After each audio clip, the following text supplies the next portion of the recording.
I'm very empathetic to students when I hear them talk about how overwhelmed they are by due dates and commitments. It may come as a surprise to some of you, but faculty often feel the same way.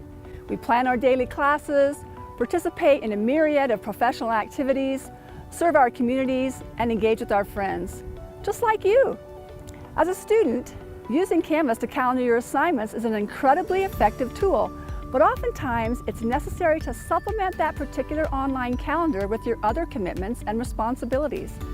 How do you keep track of your SIs, your supplemental instruction sessions? Do you intentionally calendar planning time for writing papers?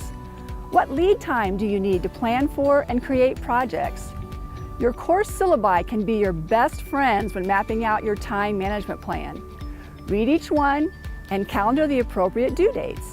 Then, be sure to use a tool that works for you to look at the bigger picture. Does an online calendar work for you?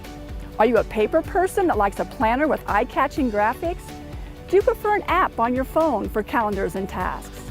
As you navigate your busy schedule, you'll have the opportunity to test drive any number of tech tools and not so techy tools. The goal is to be organized and prepared and reduce the stress of unforeseen events. Oh, and don't forget to include some fun in that calendar.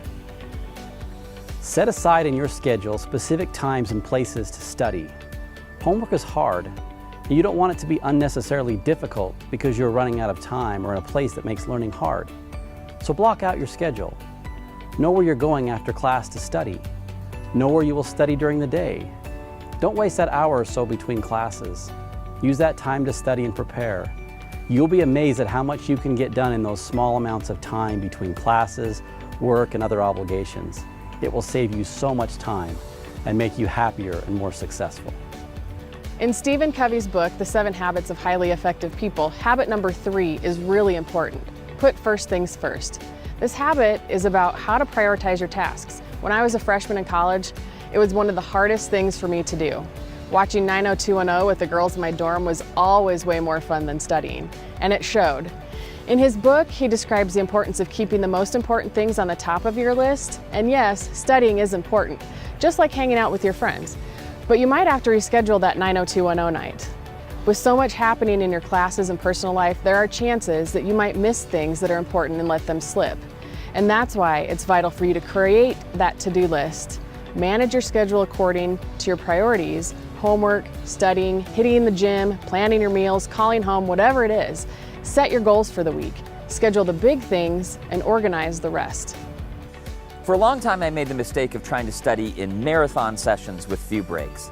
It turns out we actually know this undermines your ability to study effectively and retain information.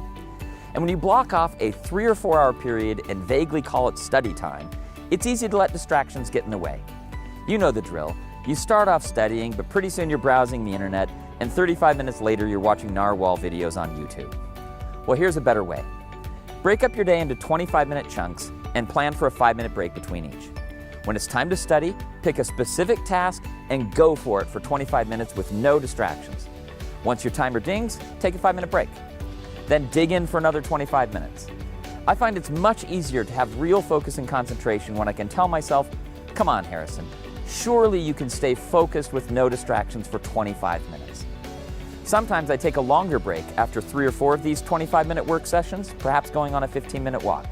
I find I'm far more productive when I break up my day this way. When I was in high school, I could get away with procrastinating, waiting till the last minute to write my papers, complete my homework, all that stuff. But when I got to college, it was a very different story. No one was reminding me when things were due. I had to manage it on my own. And what helped me were 2 things. First, I began using a to-do list with boxes, breaking down the big projects into smaller ones. Second, the projects I wanted to do the least, I completed first, so that when I got it out of the way, then I could really enjoy the projects I loved. It's something I still do to this day.